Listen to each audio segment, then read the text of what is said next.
大家好今日我哋同大家講下個手機頸平時可以自己點樣舒緩呢？第一我哋就講人體呢個風池穴。風池穴係位於香水乳突肌同斜方肌嘅交叉點，係可以咁樣條手摸上去個骨頭下邊嗰個凹陷位嘅。好，嚟兩隻手一齊交叉，係兩隻手頂住，我哋可以咁樣自己撳住個風池穴，可以撳5秒鐘，5秒鐘之後就用於肩柔白，自己輕微嘅按右，會有啲酸脹感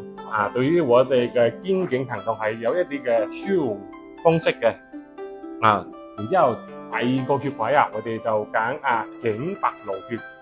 頸白露顧名思義我哋頸部出現咗白樣嘅露類呢個特定嘅穴位一般咧我哋係先定個大椎穴，大椎就係我哋後面可以自己摸到有個骨頭勾出嚟個位，上2個寸就旁開1寸，我哋上寸嘅話，我哋一般自己嘅3隻4隻指合埋一齊就為3寸嘅，咁樣自己可以定下呢個上2寸，然之後旁開1寸，係啦，然之後自己咁樣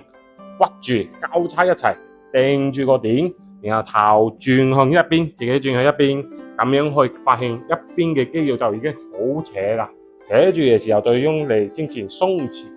用啲按揉姿勢，咁樣可以好有效嘅舒緩下頸部嘅疼痛嘅。